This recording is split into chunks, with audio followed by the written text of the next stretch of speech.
Jadi gue ngobrol sama teman-teman di YouTube juga nih, Jering ya. Yang nanti kita upload gitu. Oke. Jadi banyak yang bilang kalau misalnya ke originalan dari seseorang itu patut dijaga. Bener gak?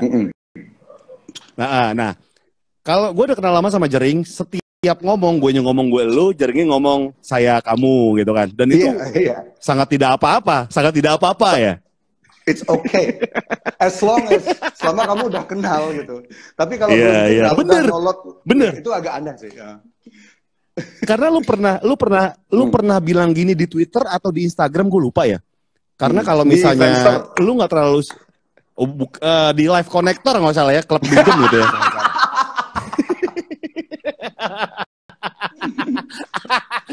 bahwa katanya lu nggak terlalu suka sama orang yang tiba-tiba gue lu sama lu yang baru ketemu, bener gak sih? Bener banget. Ya, apa ya? Kalau saya boleh jelaskan itu bukan pendapat saya sendiri gitu loh. Karena orang-orang lain juga banyak yang bercerita gitu. Kalau misalnya mereka tidak terbiasa pakai logo ya. Ketika ketemu orang, diajak langsung ngomong logo itu kayak agak kagok gitu loh. Kayak kenapa saya harus dipaksa masuk ke dunia Anda langsung tanpa proses? Gitu. Kenapa kita nggak ketemu di tengah-tengah dulu? Oh, kita kan orang Indonesia ya, pakai bahasa Indonesia dulu. Setelah kenal, baru sialan lu bangsa. Gitu.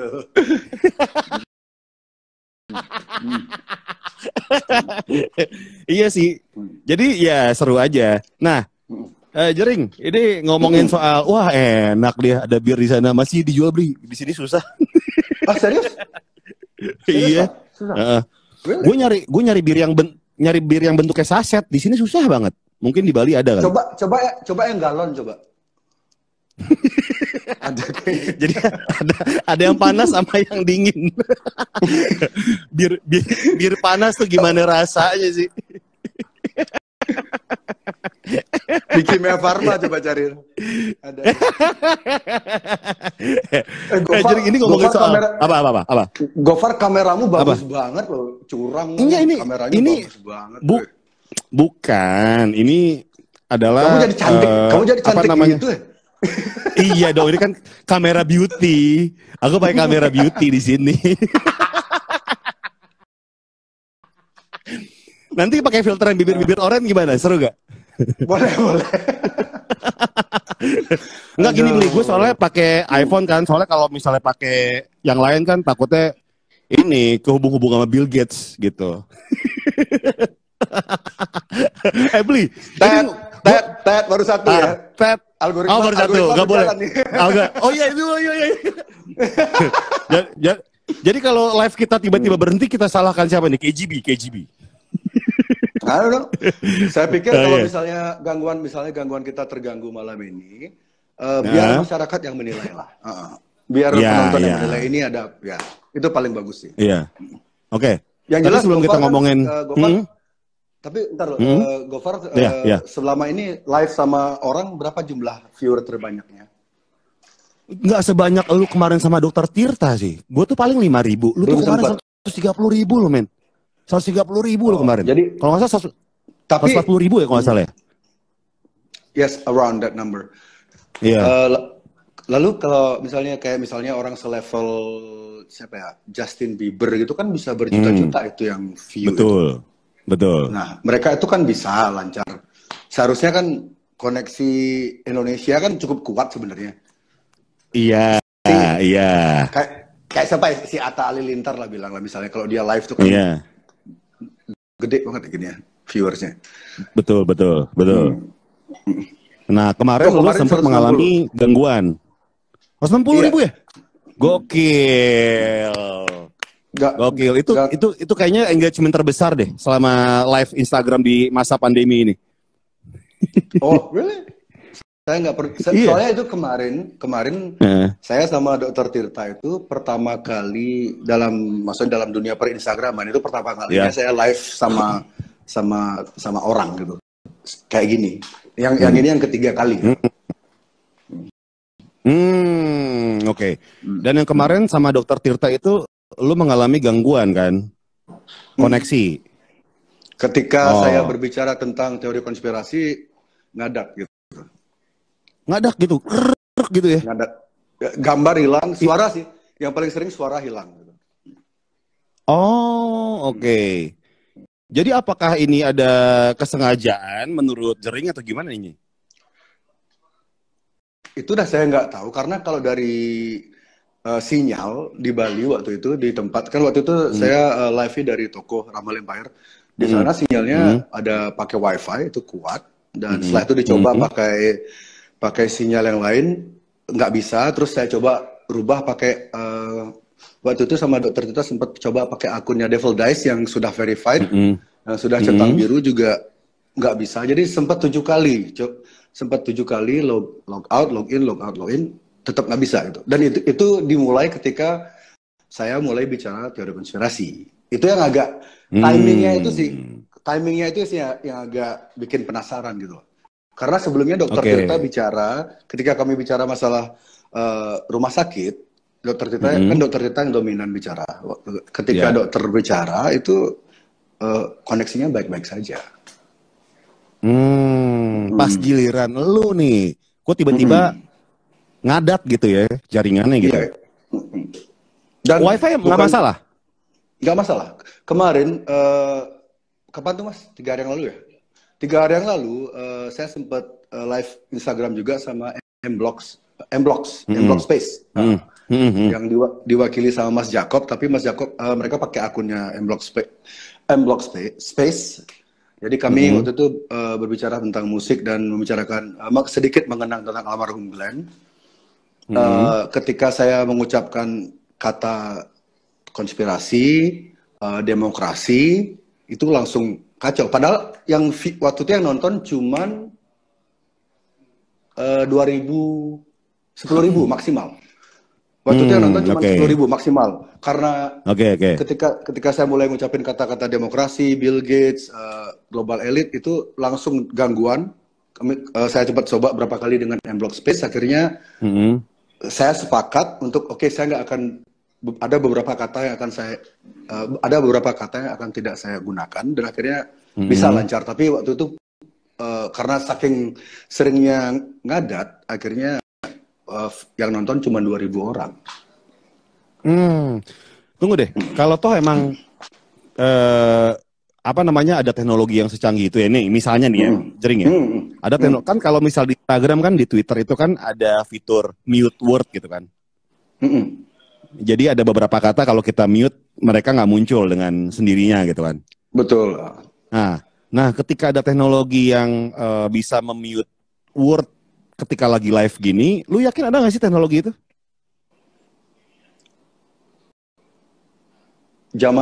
Kalau gini ya Far ya, zaman sekarang kita mikir teknologi ini kan teknologi yang kita kenal ini adalah teknologi yang diperkenalkan saja. Jadi ada banyak banget teknologi yang belum diperkenalkan ke masyarakat luas. Itu menjadi rahasia komputer, rahasia intelijen kayak gitu. Dan saya yakin itu ada karena contoh kasusnya Perang Dunia Kedua lah. Itu kan mesin-mesin senjata-senjata kimia kayak gitu tuh sudah ada zaman dulu, tapi tidak dipublish. Jadi jika mesin pembaca algoritma yang seperti Gofar bilang tadi itu, apakah itu mungkin? Saya rasa very possible. Nah, waktu itu sempat mengalami yang namanya gangguan ketika live sama Dokter Tirta. Tapi sekali lagi WiFi itu nggak masalah kan? Kemarin nggak masalah. Jadi kayak aman-aman aja. Listrik nggak mati, Bli? Listrik nggak mati? PLN lagi bermasalah sekarang. Kalau mati berarti ada nyalain air tuh, ngejegrek. Ada yang nyetrika. Ada yang nyalain microwave. Ngejegrek. Oke. Bli, ini sebelum kita ngomongin yang lain, gue pengen nanya sebenarnya sih. Pengen nanya cara lu survive di Bali gitu kan. Band udah stop manggung gitu kan untuk sementara. Terus penjualan yang namanya restoran Twice gitu bar, kan atau Twice bar gitu sama baju gitu kan Rumble pasti menurun, gue pun menurun gitu. Pasti. Nah, ya yang lu lakukan nih untuk kan lu harus bertahan hidup nih ya. Untuk sehari-hari gitu. apakah lu punya usaha lain atau memang ada tips and trick nih untuk bisa survive? Nah, ini mungkin agak menarik. Karena setelah pandemi ini, saya yang sebelumnya mungkin banyak yang mikir, ekonomi oke lah, masih stabil segala macam kan. Terus saya kan baru nikah. Istri saya jarak usia kan agak jauh, 18 tahun, jadi muda. Mungkin jadi ya Indonesia kan kita tahu, orang langsung mikir ini jaring ini seperti kayak istilah Jakartanya gadun lah, kayak gitu ya. Kamu kan sering tuh, Gofar kan sering dituduh gadun tuh, ya kan? Padahal mah enggak, cuma ramah aja sama orang-orang. Orang-orang tertentu. Kita cuma memberi space dan ruang aja untuk orang-orang tertentu gitu. Oke, dituduh gadun. Iya kan, jadi persepsi gadun itu sekarang saya bisa bantah 100%, mungkin 1000%. Karena kenapa? Justru ketika saya tidak bisa manggung, ya bisa dibilang minus lah, karena sampai sekarang semua usaha-usaha yang saya punya itu saya sebisa mungkin bertahan, tidak ada PHK. Jadi totally tidak ada PHK, semua staff masih digaji. Dan meskipun kalau misalnya contohnya Twice Bar kan total tutup tuh, tapi staff masih digaji. Kalau toko-toko baju itu masih buka cuma sampai jam 7 malam, itu juga masih digaji. Bong Hostel, ada hostel di Nusa Lembongan, itu totally close sudah hampir 2 bulan, itu tetap kami kasih tunjangan staffnya. Jadi saya berusaha sebisa mungkin tidak ada PHK. Kalau untuk saya pribadi, ini kan untuk bisnis kan udah pakai kas semua itu. Udah pakai betul. Perusahaan. Kalau saya pribadi survive sekarang dari istri. Dari istri? Oh, oke. Jadi from gadun becoming from sugar daddy. Ini jadi sugar baby. Joking. Jadi sugar baby. Iya, I'm not joking. Aku nggak bercanda loh. Serius ini. Serius loh. 100% legit, 100% legit. Jadi sekarang istri saya jadi gini loh, istri saya tuh sekarang lagi rezekinya lagi banyak banget. Jadi dia tuh tiap hari ada aja yang dia kan quote selebgram gitu sih. Iya. Ya, meskipun dia bikin jamu juga kalau nggak salah ya. Iya, dia ada bisnis jamu gadis. Tapi dia mostly her money pendapatan istri saya tuh kebanyakan dari endorsement kan. Dan belakangan ini rezekinya dia tuh sejak pandemi ini, jadi itulah semesta tuh kayak bekerja secara aneh kadang-kadang. Ketika saya tidak ada pemasukan, istri yang banjir pemasukan gitu. So ya, sekarang saya jadi peliharaan apa namanya? Simpenan. Kalau simpenan kan nggak legal. Ini kan legal. Oh iya. Jadi apa ya? Jadi bapak rumah tangga? Nggak, bapak rumah tangga juga, dua-duanya juga di rumah kan? Iya. Kami di rumah juga ya gitu. Jadi setiap hari itu ya kerjaan istri. Jadi istri saya kan totally work from home. Jadi dia tuh review produk, bergaya-gaya, sampai kami bikin studio di rumah segala macam. Ya, dan saya paling bantu di rumah tuh kalau barang endorsementnya dia datang, saya ngambilin kayak gitu dah. Oke. Wow, ini ya kerjasama yang baik gitu ya. Bagus. Oh, very. It's too good, almost too good to be true. Jadi dia istri saya sering kali bilang kayak gini, kayak dia kan panggil saya papa gitu. Papa nggak usah kerja dah seumur hidup, papa, mama yang tanggung papa, nggak apa-apa deh gitu.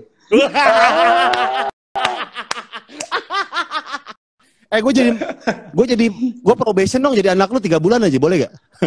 Umur berapa? Umur 37. Masih bisa lah jadi anak kalian lah. Probation 3 bulan aja dulu coba. Probation. Kita pakai sistem ini ya, adoption from home ya. Iya bener. Jadi gue tetap di rumah gue, tapi gue kasih duit aja sama kalian.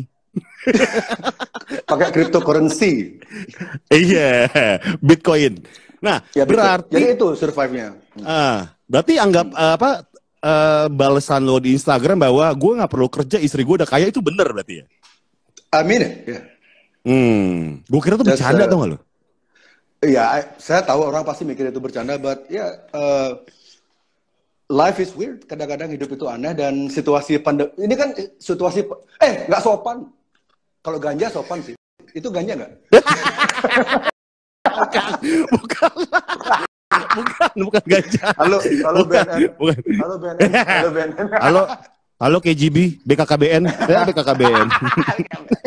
Jadi gini pandemi ini Pandemi ini kan kayak bisa bilang kayak fase spesial, extreme situation gitu kan. Kita mungkin generasi kita akan mengalami ini cuma sekali 100 tahun maybe, So anything apapun tuh bisa terjadi di situasi kayak gini, yang dulunya anak band yang bisa menafkahi istri, yang bisa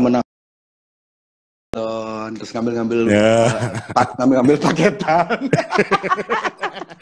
Wah, beli nih ya. Tapi kalau boleh saran, kan istri kan lagi bikin konten-konten gitu kan. Coba sesekali collab sama istri mungkin membahas make up. Jadi jering kayak misalnya, guys, aku pakai ini loh guys gitu. Ini buat alisku, buat mukaku jadi glowing gitu. Kayaknya seru deh kalau kolaborasi. Ya gak sih? Pengumuman buat semua. Iya. Saya sudah nggak sama Body Shop lagi. Oh, udah enggak. Jadi Danila bisa lebih lega kan. Lu di endorse Danila nggak curang banget gitu kan? Lucky bastard. Gitu. Tapi kita pernah ngomong ini kan. Kita pernah ngomong ini, lu ketemu sama Nora juga ketika di Body Shop kan? Iya, untuk pertama kali ketemu secara physically di Body Shop juga. Beli, ini kita belum ngomongin Beli ya. Lu ketemunya gimana sih pas lagi milih produk, tiba-tiba tangan-tangan terus nempel, kamu namanya siapa? Namanya siapa? Kok kita sama sih di Body Shop gitu gak sih? Atau gimana? Itu nggak pertama kali ketemuan tuh udah janjian, jadi pertama tuh kamu ya udah. Wah, dan selama ini kan kita sering parno tuh, Far. Kita kan sering banget tuh di zaman di era filter face, kamu aja kelihatan cantik banget loh, Bu Far, di kameranya. Oh iyalah, iya. Saya pakai filter ini lampu-lampu glowing gitu loh. Jadi waktu itu aku pikir kan ekspektasi tuh di foto kan cantik banget itu istriku. Jadi pas mau ketemu tuh ekspektasi saya udah nggak tinggi-tinggi banget gitu loh. Ini paling kayak apa gitu, filter segala macam. Ternyata pas ketemu nggak jauh beda. Oke nih. Sesuai dengan yang diiklankan gitu. Ini kan lu lagi diomongin dan banyak dikenal sama orang sekarang ini soal teori konspirasi gitu kan. Ya. Ketika di rumah lu sama istri membicarakan hal itu nggak sih? Misal kayak gini. Oh sangat. Misalnya kayak lagi dinner berdua romantis, ada lilin dengan wine dan gelas kristal 2 gitu kan di perapian. Terus tiba-tiba lu ngomong kayak sayang, ngomongnya mama ya? Mama aku pengen ngomong sesuatu gitu deh. Apa papa? Aku bisikin ya. Iya, pas lagi dibisikin, sayang, kamu tau nggak? Bill Gates penyebab semua ini. Enggak gitu ya. Enggak. Ilustrasinya bagus sih, cuman percakapan yang terjadi iya seperti itu. Cuman ilustrasinya kami lagi makan nasi jinggo, nasi kamu tahu nasi jinggo kan? Nasi kucing. Tahu kan? Pakai nasi kucing ya. Ya, istri saya tuh Jawa banget. Jadi dia tuh nggak suka makanan barat, dia nggak suka makanan banget. Jadi kalau kami ngobrol masalah konspirasi ini ya paling lagi itulah pas lagi makan pecel, pas lagi makan rujak, dia suka banget sama rujak. Dan kekuatan terbesar saya ini yang mungkin jarang orang tahu gitu ya. Kekuatan terbesar saya untuk berani membicarakan masalah ini secara konsisten itu istri saya sendiri. Karena dia karena dia sangat percaya, bukan karena bukan karena dia saya pengaruhi atau karena saya doktrin, tapi sebelum kami berdua ketemu, istri saya juga percaya dengan yang namanya global elite seperti itu. Jadi ketika polemik teori konspirasi ini terjadi, ketika orang mulai ya istilahnya membuli saya tentang teori konspirasi saya ini, justru istri saya yang paling kuat memberi support moral ya. Jadi dia selalu bilang, kamu yang kamu lakukan itu udah benar kok. Keep fighting. Pokoknya jangan sampai nyerah. Soalnya, tapi ini bukan berarti ini nggak berarti istri saya itu selalu dukung saya. Di konteks di beberapa masalah di luar teori konspirasi ini, kalau dia nggak suka, kalau dia nggak setuju, dia akan fight juga. Kami sering adu argumen. Dia kan orangnya keras juga. Jadi, tapi di masalah teori konspirasi ini kami satu suara. Sudah sangat bulat sampai kan kemarin saya sempat bikin ya istilahnya, kalau jika ada yang menantang saya untuk suntik atau menularkan virus ini, I'll do it dengan syarat jika saya selamat, orang-orang yang mengkampanyekan lockdown itu harus melockdown diri mereka ke kantor polisi. Dan istri saya bilang, oke, kalau sampai benar itu terjadi, Pak, ini istri saya sendiri yang bilang, jika itu benar terjadi, saya harus ikut disuntik. That's how much kekuatan ketika kamu dicintai seseorang ini kan kutipan filsuf Cina, saya lupa namanya. Ketika kamu dicintai seseorang, itu akan memberimu kekuatan yang luar biasa gitu. Jadi sampai sekarang saya masih konsisten untuk bertahan dengan opini saya, karena di rumah di rumah itu ada yang dukung. Kalau dari teman-teman band, teman musisi gitu, bahkan bisa dibilang nyaris nggak ada sebenarnya. Tapi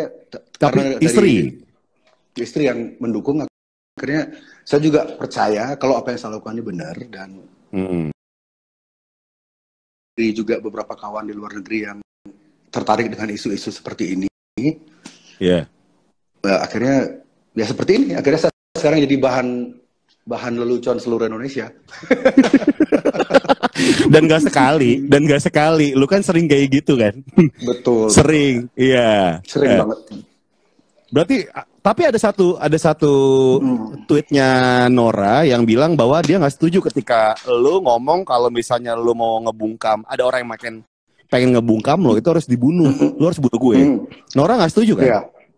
Sempat nggak setuju karena ya namanya perempuan, dia tuh nggak suka dengan kata-kata bunuh itu, karena insting perempuan ketika melihat kata bunuh itu kan kayak is a bit too extreme. Jadi dihapus sama dia, Nora yang hapus, karena istri saya punya akses ke Instagram saya. Oh, tahu passwordnya? Bukan tahu passwordnya, dia yang bikin passwordnya. Oh, nggak bisa DM aneh-aneh dong orang-orang ya? Nggak pengen. Coba kamu pikir ya, di mana Pak, pikir logika di mana dari istri yang usia 25, saya 43, yang menghidupi kamu untuk saat ini dan untuk jangka panjang ke depan, yang masih setia masakin kamu tiap malam, tiap pagi kamu dibikinin sarapan, bikinin makan malam, itu tetap dia lakukan. Dan tugasmu cuma beli galon, sama ngambil paketan dia dari paketan endorsement dia. Di mana ada ketemu cewek kayak gitu lagi gitu kan? Ya, belum nemu sih gue. Nanti ketemu kok nanti, tapi cowok. Iya.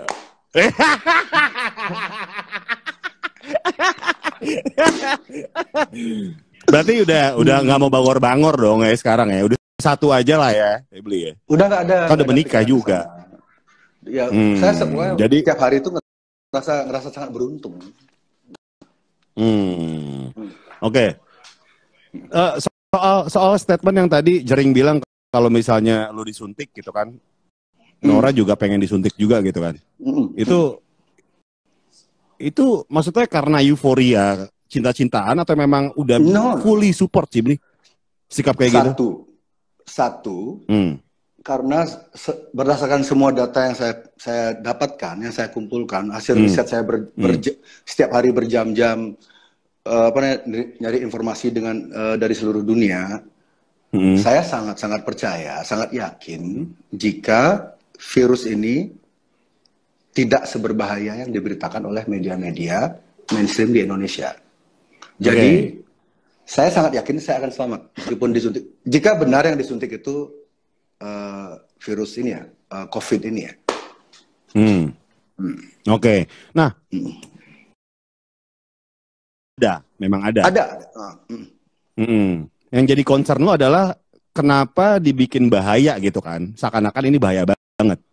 Ya, yang concern terbesar saya itu adalah saya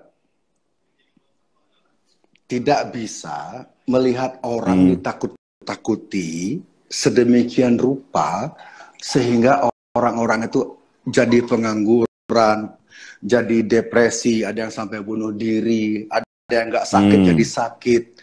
Rumah sakit yang seharusnya bisa menangani pasien secara baik-baik akhirnya menjadi penuh karena banyak orang panik. Itu yang saya nggak bisa.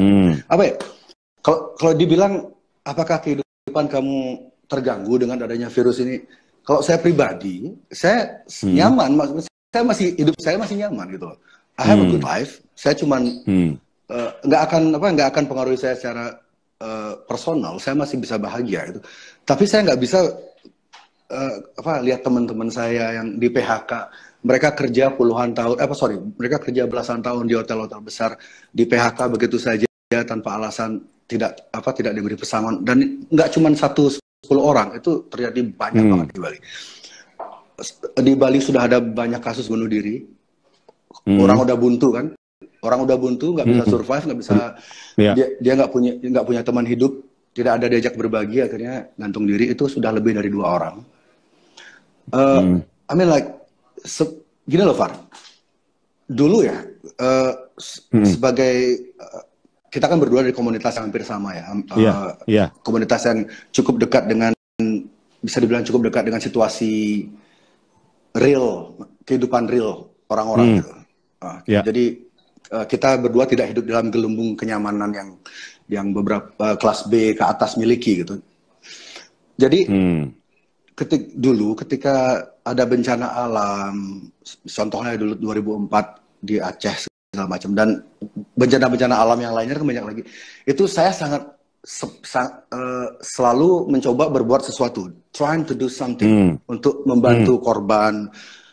Ketika bom Bali juga berusaha sebisa mungkin bikin konser amal sebanyak mungkin, bikin kegiatan apapun itu yang untuk kemanusiaan, jadi relawan di rumah sakit ketika bom Bali. Kenapa? Karena bencana alam itu kan sudah jadi ya the only solusi untuk masalah-masalah bencana alam itu adalah memang donasi, bikin konser amal segala macam. Yang COVID ini yang menjadi spesial karena saya yakin banget ini skema ini is pure business gitu. Ini murni bisnis. Jadi saya nggak mau ngikut alur mereka. Gitu. Yang diharapkan sekarang kan yang diharapkan sekarang oleh publik, oleh pejabat gitu, oleh otoritas adalah rakyat saling bantu-membantu kan. Itu kan yang selalu ditekankan. Yang mampu membantu yang kurang mampu segala macam. Yang pertanyaan terbesarnya kan sampai kapan Indonesia ini bisa terus saling membantu? Karena kan yang kelas A, kelas B ini nggak akan selamanya bisa berdonasi. Ya kan? Suatu saat kelas A, kelas B ini mereka punya orang tua, mereka punya saudara yang sakit, mereka harus memprioritaskan keluarga mereka dong. Ya, jadi inilah gimana caranya motong agar kita tuh tidak dimasukkan gelembung, tidak dimasukkan skema mereka ini, di mana kita diajak bersama-sama untuk saling membantu hingga kita semua kompak menjadi miskin. Hmm. Oke, tunggu Bli.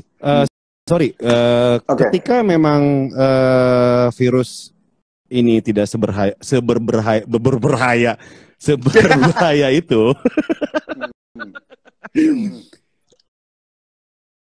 dari para pekerja medis yang sudah bersusah payah untuk menyembuhkan pasien atau kewalahan menerima pasien, bahkan banyak mereka yang menjadi korban gitu kan. Iya. Lu masih beranggapan itu belum berbahaya atau gimana, Bli? Berbahaya. Yang tidak pernah dibicarakan oleh media mainstream adalah kenapa banyak orang bisa tiba-tiba merasa sakit.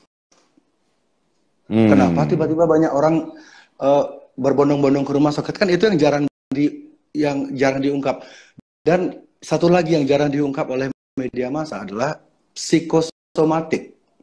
Psikosomatik itu adalah ketika kamu, ini teknik yang dilakukan oleh Nazi Jerman dulu. Nazi Jerman itu, ya, jadi mereka melakukan metode seperti ini. Sebuah kebohongan, ketika kamu ulangi terus-menerus, berkali-kali, setiap hari, konsisten, maka menjadi sebuah kebenaran baru.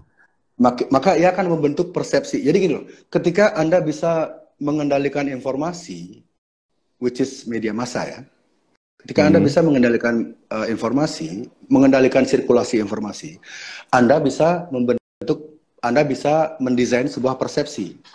Ketika Anda bisa mendesain sebuah persepsi, Anda bisa menciptakan sebuah realita.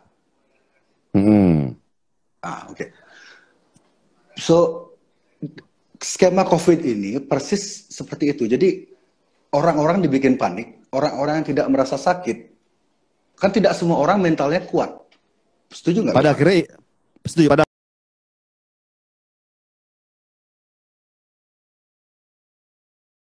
Dr. Bruce Lipton, dia seorang ahli imun. Dia punya penjelasan yang sangat-sangat bagus tentang bagaimana fear, rasa takut itu adalah penyebab faktor terbesar kenapa banyak orang meninggal karena COVID ini. Karena ketakutan itu membuat imun kita tuh kayak lenyap gitu loh. Kalau kita sudah virus ini ada, benar. Yang membuat virus ini berbahaya bukan virusnya, menurut saya. Bukan virusnya. Tapi modifikasinya. Virus ini sudah dimodifikasi dengan apa? Dengan fake news. Dengan berita-berita palsu. Saya nggak akan nyebut channel beritanya, karena terakhir kali saya sebut channel-channel berita yang sering langsung nge-lag. Iya, langsung nge-lag. Parah sih. Jadi saya ingin ini menjadi lebih lama percakapan kita. Jadi dan orang tuh sangat sering menyepelekan stres. Padahal sebenarnya stres ini penyebab kematian yang paling sering disepelekan. Karena stres itu bisa kayak jantung, lambung gitu kan. Segala macam. Everything comes from, kan gini, kan banyak yang bilang kekuatan terbesar manusia tuh, kalau kamu cari di buku-buku filosofi, di buku-buku ilmu pengetahuan, kekuatan pikiran tuh yang di tubuh manusia ini, kekuatan pikiran itu yang paling kuat. It's the strongest. Tapi yang paling gampang diserang juga kekuatan pikiran. Cara nyerang kekuatan pikiran itu pakai menebar ketakutan ya, dengan menebar ketakutan itu tadi. Gue setuju banget sih soal yang namanya pikiran tuh ketika lagi nggak oke gitu kan, lagi stres, itu penyakit bisa banyak yang datang gitu kan. Jadi poinnya di sini, lu setuju nggak bahwa COVID ini berbahaya atau tidak berbahaya? Seperti yang Elon Musk katakan 2 hari yang lalu. Soal anak ya, XAE Xavier. Bukan. Oh bukan. Elon Musk itu kemarin 2 hari yang lalu di Joe Rogan yang mirip Deddy Corbuzier itu. Jadi Joe Rogan niru Deddy kayaknya sih. Enggak, ini serius. Joe Rogan bilang di itu wawancara podcast mereka sekitar 2 jam lebih lah, seperti biasa, panjang kan. Itu ada beberapa statement Elon Musk yang menegaskan jika COVID ini tidak seberbahaya yang media coba mempengaruhi kita gitu. Kan media ini mencoba menancapkan persepsi jika virus itu. Jika Anda mengikuti Elon Musk di Twitter, dia sangat mendukung agar lockdown segera dicabut, agar rakyat segera dikembalikan kemerdekaannya, agar dia tuh sering memberi informasi tentang rumah sakit itu tidak sepanik yang digambarkan di media-media mainstream kebanyakan. Situasi rumah sakit itu tidak seramai itu. Di Amerika justru banyak banget rumah sakit yang dokter-dokternya itu sampai nggak ada kerjaan gitu. Jika Anda nggak percaya, silakan cek Twitternya Elon Musk. Elon Musk kan bukan orang bodoh. Jadi selama ini saya sering banget diserang oleh orang-orang yang mungkin yang punya titel, punya gelar. Mereka pikir argumen saya tuh kayak ngawur. Dan memang ada beberapa argumen saya tuh kepleset atau salah nyebutin narasumber, salah nyebutin data. But go check Elon Musk Twitter. Try to coba argue sama dia. Coba bully Elon Musk. Saya nge-tweet ngajak orang untuk ayolah kita kembali normal, virus ini tidak seberbahaya yang diberitakan. Akun saya tuh baru bikin Twitter nih, Far, baru 2 hari langsung lenyap. Elon Musk ngomong hal yang sama di Twitternya dia. Give people their freedom.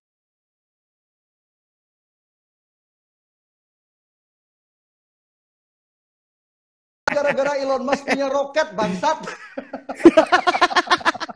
Oh tapi Bli, kalau misalnya Twitter kan ya kita ngomongin mungkin ada kesengajaan untuk gituan ya, tapi untuk di ban gitu kan, mungkin ada pihak-pihak tertentu yang tidak mau nih. Oke.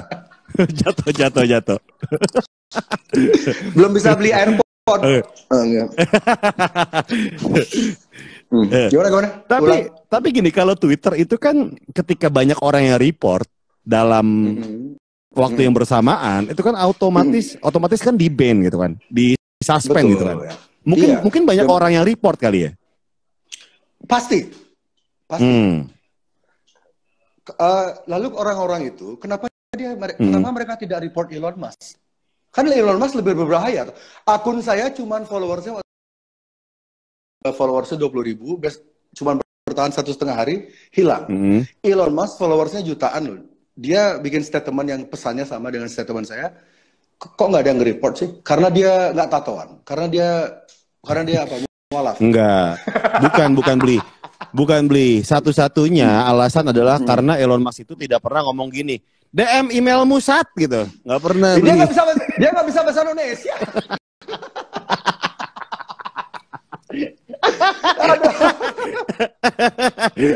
Oke. Coba dia bisa. Pasti dia udah ngomong. Oh iya. Send your email. Iya. Dumb fuck. Enggak, soalnya kan dia nggak pernah berurusan. Gitu kali. Elon Musk kan nggak pernah berinteraksi sama netizen Indonesia kan. Mulut netizen Indonesia tuh beda loh sama netizen Amerika. Sama aja, cuma bedanya mereka bisa bahasa Inggris saja. Kita pakai bahasa kita gitu. Jadi kedengeran lebih sopan ya. Oke. Apa namanya? Tapi banyak banget nih Bli, kalau gue lihat dari teman gue yang tenaga medis, mereka tuh bilang ke gue kok kalau misalnya rumah sakit memang sehektik itu, separah itu. Di Jakarta kan? Sedangkan lu bilang kan? Di Jakarta ya? Iya di Jakarta, iya betul.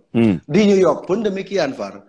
Jadi begini, makanya saya jelaskan tentang kenapa COVID ini terstruktur ya. Kenapa COVID ini sudah ada polanya, sudah ada yang mendesain. Kota-kota yang diserang itu adalah kota-kota pusat berita, kota-kota pusatnya media. You know, if you make it in New York, remember, ingat nggak ada yang ngomong gitu? If you make it in New York, you make it everywhere. Itu itu kutipannya Frank Sinatra. Kalau 9/11 itu kejadian pesawat yang menabrak menara kembar itu di New York dan itu mengubah geopolitik semuanya global kan. Jadi di Amerika yang paling hektik di mana? Di Jakarta. Ya, Oke. Jadi Kenapa nggak di kota-kota? Kenapa nggak di kota-kota yang nggak ada stasiun TV-nya? Kenapa nggak di kota-kota yang nggak ada selebritinya? Karena kalau di Bali gimana, Bli? Dude, seriously di Bali sebenarnya kalau saya boleh jujur ya, boleh nggak jujur? Boleh dong, boleh dong. Ya. Di Bali ini sebenarnya itu kalau masyarakat mau jujur ya, kalau pemerintah Bali ini mau tidak mengikuti instruksi dari pusat, Bali ini it's okay. Sejauh ini korban yang meninggal itu 4 orang, 2 imported case. Imported case ini mereka sudah lanjut usia dan mereka sudah punya penyakit bawaan. Dan apa namanya, so far nggak ada penambahan korban, nggak. Padahal sebenarnya secara demografi Bali ini kan sebenarnya paling rentan, Far, karena dikunjungi oleh banyak turis asing, banyak melting pot lah. Sebenarnya kan di sini jika benar virus ini sudah menyebar ke seluruh dunia, seharusnya, dan jika benar virus ini seberbahaya yang diproyeksikan oleh media-media, seharusnya sekarang sudah ribuan orang meninggal di Bali, seharusnya ya, jika benar seberbahaya itu. Di Bali rumah sakit kebanyakan kosong, santai. Maksudnya, lu ngecek, udah pernah ngecek gitu? Udah pernah ngecek ke rumah sakit? Iya, ada kan teman-teman banyak kerja di sana. Oke. Iya, oke. Iya sih, tinggal nanya ya. Iya, jadi mereka ya malah justru setelah pandemi ini nggak ada kerjaan mereka, makanya mereka kayak main TikTok segala macam, like. Dan ya saya juga ya hampir nggak setiap hari sih, tapi sering banget keluar jalan-jalan naik sepeda gitu. It's like orang-orang nggak apa ya, cuman gara-gara pemerintah pusat yang ngasih instruksi ke Pemda Bali untuk kita harus gawat, kita harus ketakutan, kita harus bla bla bla. Ya akhirnya semua orang jadi ikut-ikutan ketakutan gitu. Padahal sebenarnya enggak. Itulah kayak saya pakai komparasi tadi ya. Bali melting pot, orang dari Cina, banyak orang dari Eropa, banyak orang dari Amerika juga ada. Seharusnya jika benar ini semenular ini, cuma 4 dan itu pun 2 imported case dan mereka sudah tua, sudah umur di atas 60-an. Dan di Bali, ya Far ya. Dan di Bali setiap tahun itu selalu ada warga negara asing yang meninggal, selalu. Jadi kok kita tiba-tiba sekarang mikir, ada bule meninggal di Bali, itu COVID. Ya elah, tahun lalu juga ada 14-an bule meninggal naik motor, ada 3 bule meninggal sakit jantung. Itu biasa itu, like people die, orang meninggal. Nah, berarti lu nggak setuju nih kalau misalnya pantai ditutup, villa-villa ditutup, lu nggak setuju nih kalau di Bali? Ini sekarang ya, server-server di Bali ini, saya kan udah bicara sama beberapa server, mereka sekarang sudah, apa ya, mungkin kalau disulut itu mereka akan demo. Nah, berarti kenapa? Gini, oke. Gimana, Bli? Kenapa? Karena pemerintah nggak adil. Orang yang olahraga bersepeda diperbolehkan, orang yang jogging diperbolehkan, orang main futsal, orang main bulu tangkis boleh, olahraga yang lain itu boleh, gym masih buka. Server dikasih, mereka mau surfing di kolam renang, gimana dong solusinya? Kan kemarin tuh ada beberapa video yang sempat viral, ada turis gitu kan, bule lagi party-party di villa, terus pada akhirnya diserang sama netizen karena kok lagi lockdown, atau bukan lockdown ya, karena lagi self quarantine kok masih sempat bikin party gitu ya. Menurut lo gimana? Saya tidak bisa menyalahkan warga negara turis-turis itu 100%. Karena begini,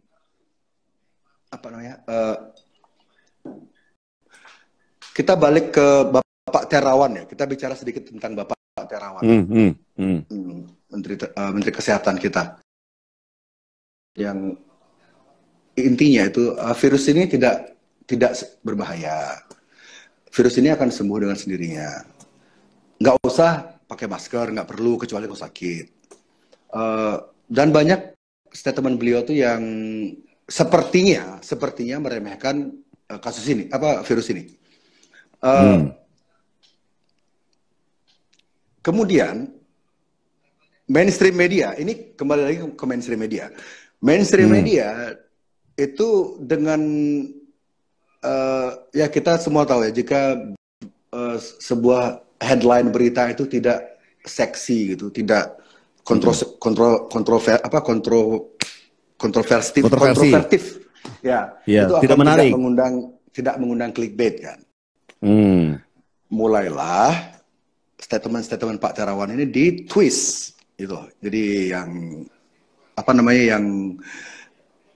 yang seharusnya menenangkan, jadinya seolah-olah kesannya itu meremehkan atau seolah-olah menyesatkan orang-orang. Akhirnya panik karena media massa juga mulai memberitakan, oh ini ada korban di sini, ini ada korban di sini, ini ada korban di sini.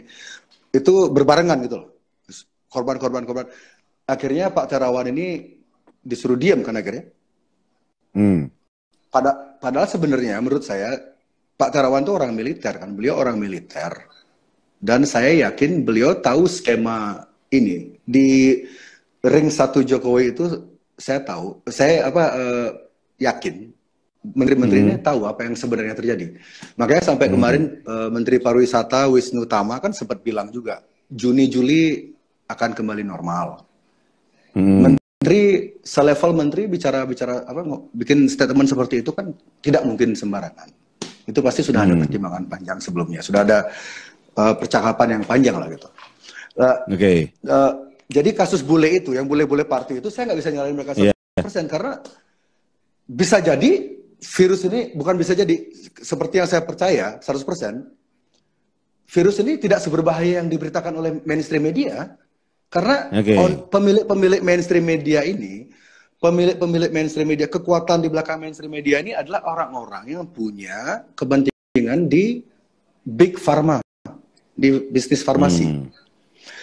If you follow the money ya, in every game, dalam semua permainan, mikro, makro, just follow the money. Ini skema COVID ini, siapa yang paling diuntungkan? Just follow the money, akhirnya kamu akan tiba di titik vaksin. Dan Bill Gates berkali-kali bilang vaksin ini adalah final solution, solusi terakhir. Orang dengan magnitude, dengan pengaruh, ya sebesar Bill Gates itu, dan dia bukan orang yang bodoh, mengatakan, bikin statement final solution, itu kan berarti dia tuh yakin banget orang tidak akan ada solusi lain, cuman dia. Jadi monopolinya udah ketahuan. Vaksin adalah jawabannya. Satu-satunya jawaban. Final solution kan satu-satunya jawaban berarti. Ya. Nah, berarti lu kalau memang lu di hand sanitizer di jalan ya? Ya, masker sempat ya. Dan hand sanitizer. Itu karena saya membantu teman. Tapi kalau misalnya nggak seberbahaya itu kan kayak nggak perlu hand sanitizer dan masker. Iya, cuman kan kalau ketika gimana? saya membagi, ya, jadi pertimbangannya waktu itu teman ngajak, bro bantuin bagi-bagi ini dong. Kalau saya nggak pakai masker, bagi-bagi itu orang akan kabur. Karena ngelihat muka lo atau gimana? Keduanya. Percampuran kedua itu yang iya. Ya kan secara kita kan ceritanya lagi ngasih orang masker, ngasih orang pembersih tangan. Sementara kalau kita nggak pakai masker itu kan orang jadi nggak percaya.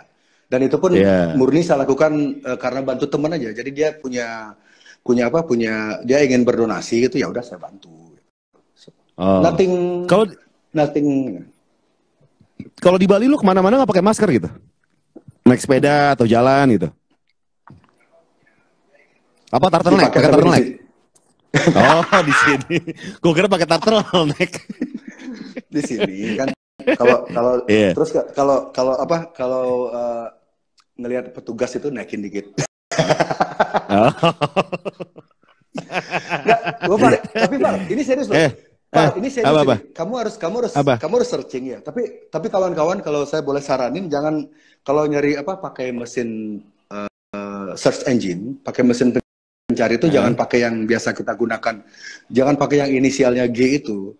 Karena mesin pencari yang inisialnya G itu, algoritmanya sudah diatur sedemikian rupa untuk mensupport skema ini hasil. Jadi ketika kamu mencari ketika kamu mencari informasi, misalnya terlalu sering memakai masker itu justru akan mempercepat orang sakit, itu ada beberapa dokter yang punya riset seperti itu. Dua dokter perempuan, saya lupa namanya. Tapi kalau kamu cari itu di Google nggak akan ketemu. Tapi kalau kamu cari itu di informasi itu di mesin search engine yang lain selain Google, itu bisa kamu cari informasinya. Jadi sebenarnya orang pakai masker itu kalau kelamaan ya, terlalu lama dan terlalu sering, itu justru akan memperendah imunmu karena pernafasanmu itu tidak normal. You don't breathe, kamu tidak bernafas sebagaimana biasanya. Dan yang kedua, yang lebih penting lagi, yang saya pelajari selama ini dari semua data, orang-orang pakai masker itu akan secara psikologi kamu akan itu mengunci, gitu loh. Semakin kamu pakai masker, semakin kamu kamu tersugesti untuk percaya jika virus ini bahaya dan imunmu, seperti yang saya bilang sebelumnya, persepsimu menciptakan realitamu. Ketika semua orang memiliki persepsi yang sama, realita itu akan terjadi. Kekuatan pikiran itu luar biasa soalnya. Metafisika itu, quantum fisik itu ilmunya. Itu bisa cari Dr. Bruce Lipton. Bruce Lipton itu beliau mencerahkan banget dan beliau tidak pernah, Dr. Bruce Lipton itu tidak pernah diberi panggung di media-media mainstream Indonesia ataupun di luar negeri. Ya. Bukannya lebih bagus ya Bli ya? Sekarang kan orang-orang jadi lebih aware soal kebersihan gitu kan, dari kebersihan tangan, cuci tangan segala macam, bahkan memakai masker. Kalau ngomongin soal masker kan, gimana Bli? Di agama Islam kan dari dulu diajarkan cuci tangan segala macam. Kan? Ya. Nah terus ketika keluar rumah kan banyak polutan nih, Ketika pakai masker kan kalau toh memang COVID itu menurut lo nggak berbahaya, kan juga membantu kita menjaga kesehatan kan dari polutan-polutan yang ada gitu. Betul. Menurut data di Wuhan ya, di Wuhan, jika usiamu di bawah 50 tahun dan kamu tidak punya penyakit yang parah, meskipun imunmu itu pas-pasan kayak imun kita berdua nih kan. Kita kan masih minum, rokok, segala macam. Meskipun imun kita ini pas-pasan, kemungkinan sembuh kita tuh 99%. Itu ada datanya dari Wuhan. Data yang sama juga disampaikan oleh 2 dokter di California, yang video di YouTube-nya itu sudah memiliki 5 juta viewers, lalu dihapus oleh YouTube dengan alasan mengganggu community bla bla bla bullshit itu. 2 dokter itu persis sama. Angka fatality-nya COVID ini 0,03, bahkan lebih rendah dari 1%, 0,03%. So, basically kamu nyebrang jalan beli bakso di depan gang, di depan rumahmu, di warung depan rumah, beli bakso. Udah pasti ketemu virus itu. Enggak, bukan di jalan yang sepi gitu ya. Kamu nyebrang beli bakso, nggak ngeliat kiri kanan, kemungkinan mati itu lebih tinggi daripada kena COVID. Percentage ya, kita bicara percentage. Ya. Oke. Jadi berarti ketika lu nggak setuju bahwa virus itu tidak seberbahaya itu, peraturan pemerintah soal self quarantine dan PSBB ini seharusnya dihilangkan gitu. I think so ya. Kembali normal. Ya, ini solusi dari saya kan, dari tadi kan orang pasti mikirnya ini jadi ngebaca. Oh, lu baca doang ada solusi nih. Ya. Solusinya apa? Solusi ini juga sudah disampaikan oleh siapa namanya? Solusi ini juga sudah disampaikan oleh Dr. Tirta. Orang yang sudah positif COVID, yang terjangkit COVID dan orang yang usianya sudah lanjut, yang sudah di positif COVID. Jadi tiap-tiap kota yang angka penderita COVID-nya tinggi itu dibikinkan mega cluster. Jadi mega cluster ini jadi satu pintu. Jadi semua orang yang terkena COVID itu dikumpulkan di sana. Kan nggak banyak itu sebenarnya. Tiap kota tuh berapa sih? Di Bali cuman berapa sih yang kena COVID? Cuman media aja yang membuat kesannya tuh semua orang kena COVID. Like fuck media man. Jadi di tiap kota yang memang ada gini penderita COVID-nya itu dibikinkan mega cluster agar satu untuk menyelamatkan, satu untuk memutus penularan kan karena tidak menyebar. Kedua, untuk menyelamatkan nyawa tenaga medis karena tenaga medis tidak akan sepanik yang sekarang ini karena mereka sudah satu pintu semua dipusatkan di satu tempat. Saya pikir kalau pemerintah serius itu bikin mega cluster tuh bukan hal yang susah loh. Contohnya di Bali ya. Sekarang kan Bali punya kantor Pemda Badung. Pemda Badung itu punya kantor yang sangat megah, gede banget dan bersih dan mewah. Itu bisa menampung ribuan orang. Dan harusnya dibikin klaster itu. Iya, kenapa? Jadi yang memang positif di Bali dikumpulin di sana semua. Jadi tidak menimbulkan kepanikan massa, menyelamatkan nyawa petugas medis dan penyebarannya di sana-sana aja gitu. Dan untuk yang muda-muda, cuman perlunya adaptasi. Ya, seperti yang Mas Gofar bilang tadi lah, pakai masker, cuci tangan. Ya itu kan untuk orang Indonesia yang suka makan nggak pakai sendok garpu gitu kan bagus tuh nyuci tangan itu kamu nggak diare kan. Terus pakai masker untuk melindungi kita dari TBC. TBC itu lebih berbahaya daripada COVID. Angka kematian TBC di Indonesia itu jauh lebih tinggi dari COVID dan dia penularannya itu sudah terbukti airborne lewat udara. Dokter Tirta juga sudah mengkonfirmasi itu. Dokter-dokter lain juga banyak yang memberi saya informasi seperti itu. Jadi TBC ini jauh lebih fatal sebenarnya daripada COVID. Dan jika sekarang kamu memang ingin menjaga kesehatanmu, pakai masker tuh sebenarnya kamu tuh melindungi dirimu tuh bukan dari COVID tapi dari TBC. Dan solusi ketiga apa tadi? Social distancing. Social distancing itu bisa ya kalau kamu nggak mau kurap, nggak mau kadas ya perlu sih.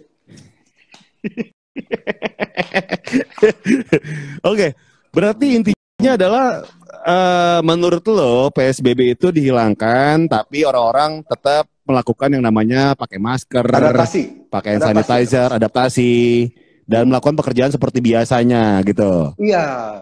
Jadi kalau misalnya harus ada konser itu ya konser aja gitu. Tapi mungkin ya penontonnya pakai masker semua, itu oke lah. Vokalisnya pakai masker. Ya kan Slipknot pakai topeng bisa nyanyi. Oh iya bener juga. Nggak ngaruh juga ya. Atau masker dari jaring lagi. Iya malah bagusan. Ini gue ngelihat Twitternya Alit ya. Alit tuh ngomong kayak kenapa ketika lo menyuarakan soal Bali tolak reklamasi itu jarang dapat spotlight gitu kan. Tapi ketika lo menyuarakan teori konspirasi, lo dapat spotlight dari diwawancara TV segala macam. Yang pada akhirnya yang ditakutkan oleh Alit kalau nggak salah gue baca ya, apakah ini penggiringan biar lo dikatain halu? Yang pada akhirnya ketika lo mau kampanye apapun, mau Bali tolak reklamasi kayak mau apapun itu dianggap kayak sesuatu yang halu aja. Iya. Ini analisa si Alit Sitlisius itu 100% benar. Dan ini adalah sebuah penerapan metode Operation Mockingbird. Kalian bisa search, ini namanya Operation Mockingbird. Operation Mockingbird itu adalah taktik atau strategi membuat orang kehilangan kredibilitasnya. Jadi saya ketika menerima tawaran dari Kompas kemarin itu, saya memang dikondisikan untuk dijebak. Dan saya kurang ngeh gitu. Karena saya membuat keputusannya buru-buru, keputusan itu saya ambil like last minute gitu, ambil aja deh. Akhirnya saya kurang siap dengan data saya, meskipun apa yang saya ucapkan di sesi Aiman Kompas itu tidak ada yang salah menurut saya berdasarkan data yang saya punya. Tapi karena mereka memframe, jadi ketika saya menjelaskan dipotong iklan, ketika saya bicara dipotong sama si Aiman anjing, saya bilang anjing. Anji penyanyi. Oh Anji, iya. Iya, oh jadi Anji. Ketika saya bicara di si Aiman, jadi di Kompas itu saya emosi ngobrolnya. Ketika mau jelasin dipotong iklan, makanya artikulasi saya tidak bagus waktu itu. Dan saya di sana kecolongan. Dan mereka berhasil mempraktekkan strategi Operation Mockingbird. Mockingbird namanya. Jadi Mockingbird kan mengolok-olok itu loh. Ya, kayak membuat lu malu jadinya ya. Iya gitu. Dan itu cukup berhasil. Tapi dari misalnya yang nonton tuh let's say 1 juta orang yang nonton ya. Ya. Bilanglah 70%-nya menganggap saya orang halu. 30% ini yang mereka sebelumnya tidak mengerti apa-apa, mungkin mereka tidak terlalu paham tentang teori konspirasi. 30% ini akhirnya mereka akan mencoba tahu, mencoba cari tahu, mencoba belajar, dan akhirnya akan ada lebih banyak orang lagi yang percaya.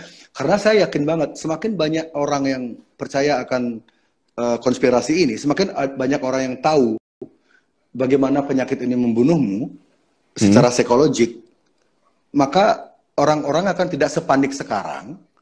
Orang-orang akan lebih berani hidup, dan rumah sakit akan tidak dipenuhi orang-orang yang seharusnya tidak sakit. Pasien-pasien pasien-pasien non-COVID yang memang kritis, yang mereka tuh perlu mereka perlu penanganan yang intensif, akhirnya mereka bisa ditangani sebagaimana mestinya. Karena sekarang kan banyak banget,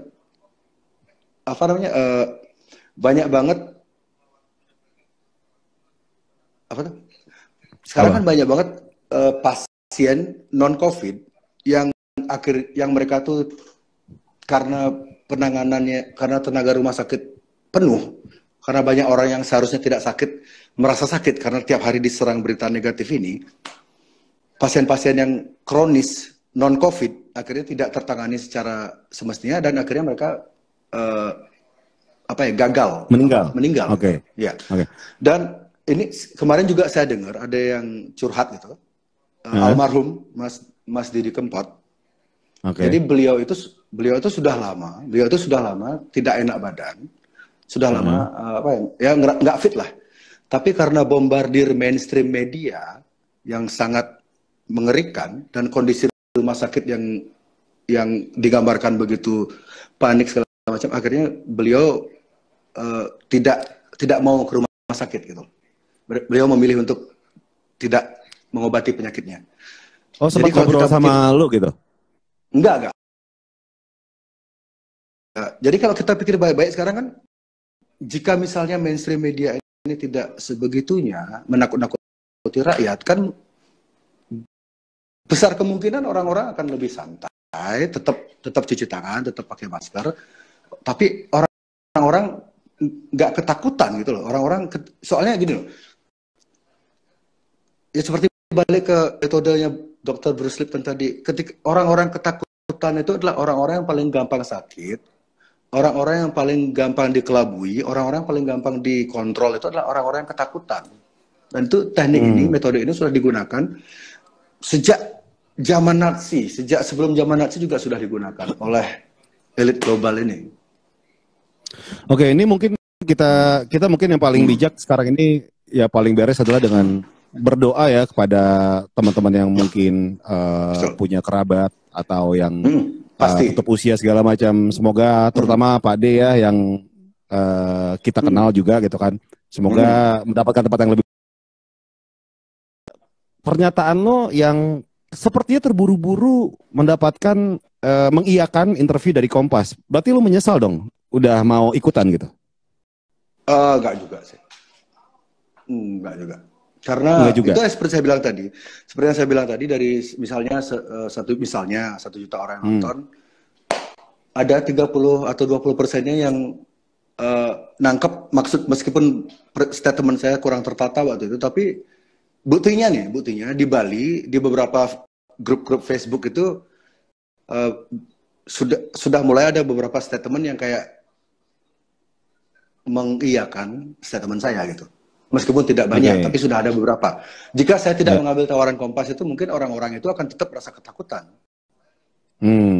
Jadi meskipun lu bilang bahwa media mainstream itu adalah wah ini nggak bener nih, matikan TV. Tapi ketika lu mengambil interview itu adalah semata-mata untuk kayak biar ada spotlight, biar lu menyuarakan pendapat lo gitu ya. Betul.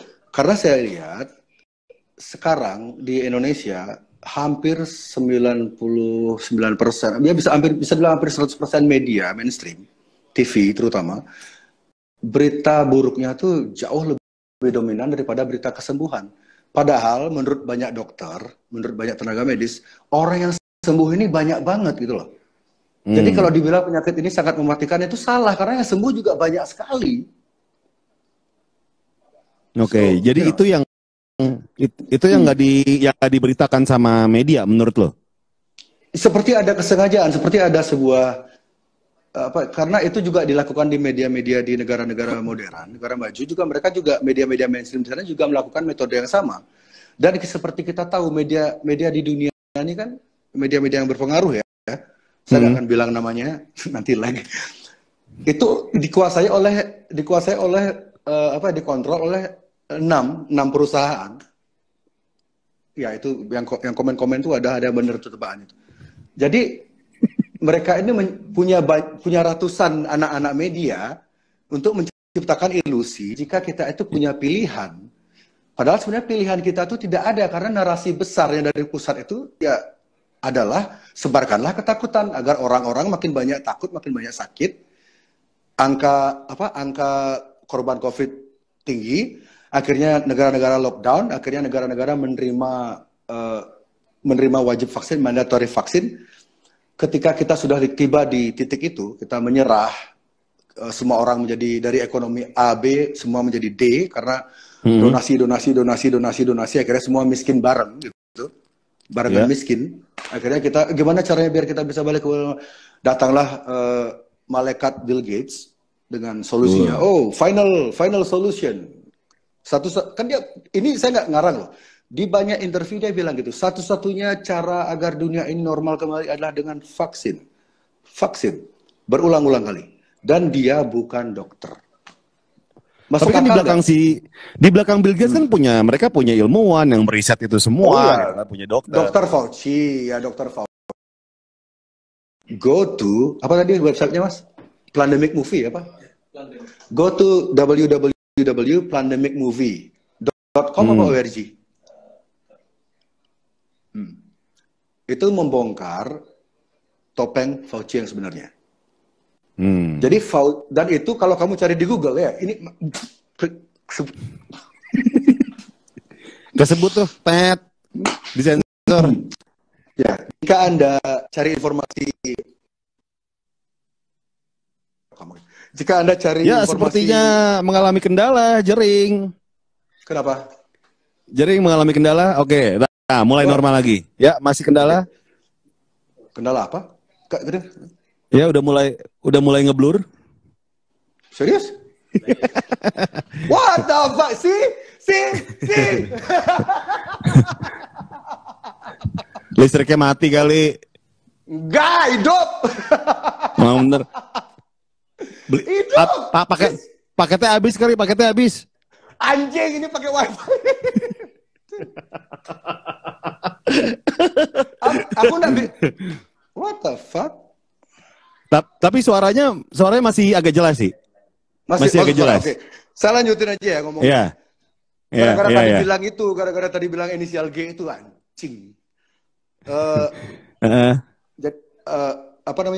Kalau mau tahu siapa Fauci yang sebenarnya, itu cari www.plandemicmovie.com. Itu di sana mengupas siapa Fauci sebenarnya. Dan jika Anda ingin tahu siapa Tedros, kepala WHO sekarang, itu juga punya rekam jejak yang sangat kotor. Dan kalian tidak akan bisa cari informasi itu di mesin pencarian selama ini kita pakai. Jadi pakailah mesin pencari yang lain. Di sana kalian akan bisa mencari semua berita tanpa filter. Ya, jadi algoritmanya tidak difilter. Jadi di sana pertempurannya fair gitu loh. Pertempuran informasinya fair. Dan kamu bikin keputusan sendiri. You make your own decision. Jadi jangan mau disetir sama narasi tunggal WHO ini, jangan. Jangan mau disetir sama narasi tunggal mainstream media, jangan. Kita harus cari informasi dari semua sisi. Because kita semua tahu media ini dikuasai oleh kekuatan yang itu-itu aja. Dan kekuatan yang itu-itu aja, mereka punya investasi besar-besaran di farmasi. Kalau kamu mengikuti pola skema COVID ini, kan solusi satu-satunya itu adalah vaksin, farmasi. Iya. Jadi mainstream media, tentu saja bos-bos mainstream media yang berpengaruh mendukung vaksin. Oke. Bli, lu pernah dites COVID gak sih? Belum. Belum. Oke. Kemarin gue sempat dites COVID kan. Soalnya waktu ada mau endoskopi memasukkan sesuatu dalam mulut gitu kan, selang gitu kan, harus ada yang namanya tes COVID dan scan toraks segala macam, dan ya alhamdulillah sih negatif ya, nggak ada tanda-tanda soal COVID. Swab ya? Enggak, ini di scan torak, CT scan torak sama darah segala macam. Oke. Ya. Nah di situ kan berarti lu belum pernah tes COVID, dan karena emang lu nggak percaya itu gitu. Saya percaya COVID itu ada, cuman saya belum dites. Ya. Oke. Nah, terus Bli, ini ngomongin soal yang namanya konspirasi gitu kan. Masih ngomongin soal konspirasi.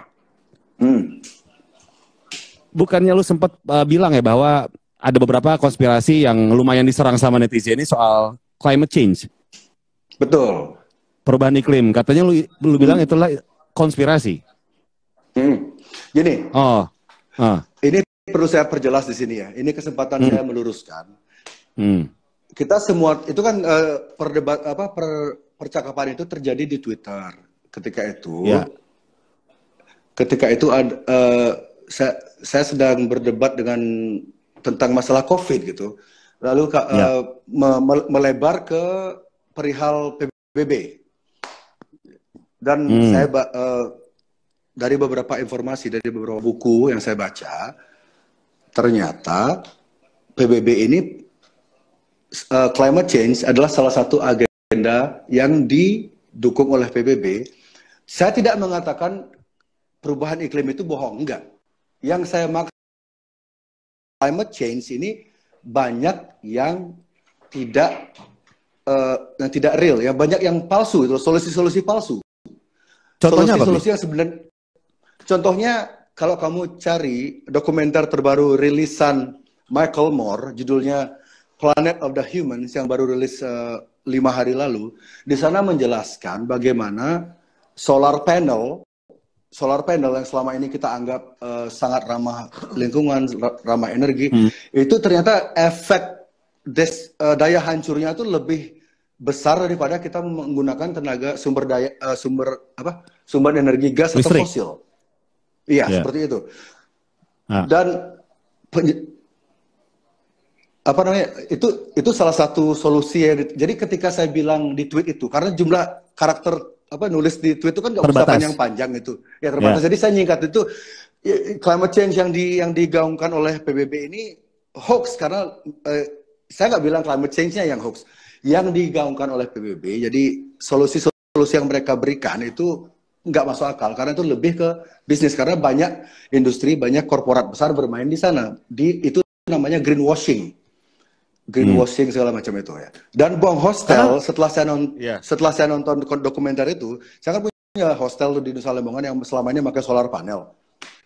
Setelah nonton dokumenter itu, saya ngobrol ke partner-partner saya, ya setelah ini mungkin kita akan jadikan dia rumah bordil aja deh. Ikut dong. Jadi investor. Jadi investor. Investor apa karyawan? Investor apa karyawan? Jadi selektor yang nyeleksi gitu ya.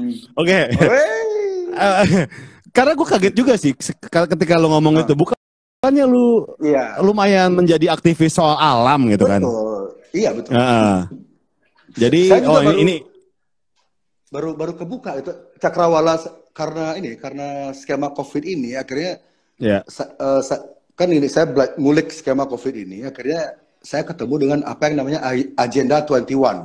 Agenda 21 itu agendanya PBB yang akan terwujud secara utuh tahun 2030. Jadi poin dari Agenda 21 ini adalah sentralisasi energi.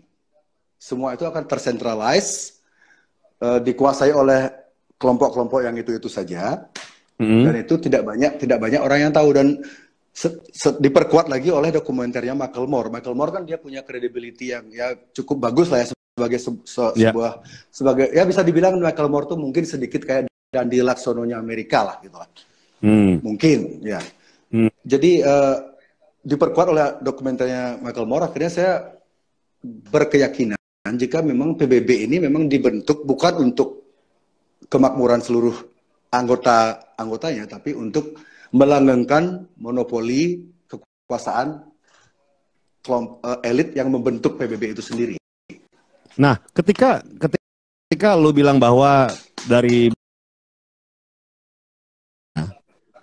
apakah soal yang namanya anti COVID, gue bilangnya apa ya, anti COVID ya? Apa sih? Kayak orang semacam lu yang tidak percaya COVID tidak terlalu berbahaya, apakah memang ada kelompok juga nih yang saling bertukar informasi untuk saling bertukar informasi pergerakannya?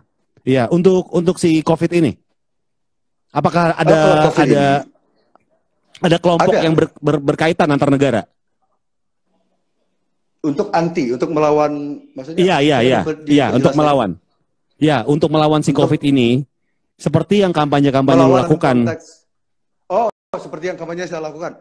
Itu di beberapa negara biasanya, ini kadang-kadang kita terjebak ya, sama framing media gitu.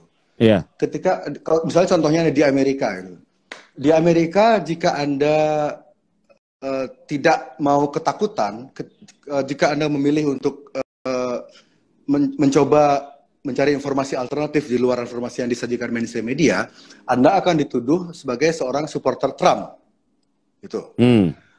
Di Indonesia, ketika Anda mencoba mencari informasi alternatif atau mencoba untuk tidak ketakutan, Anda akan dipojokkan dengan stigma Anda itu seorang agama radikal. Saya nggak bilang nama agamanya ya.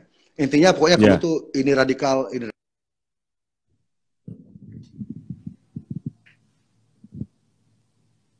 Ya, sepertinya mati di sini. Bli, nggak kedengeran suara lu, Bli.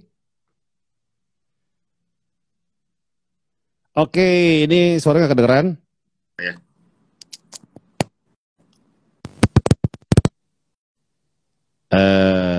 Ya, nggak ada suaranya di sini.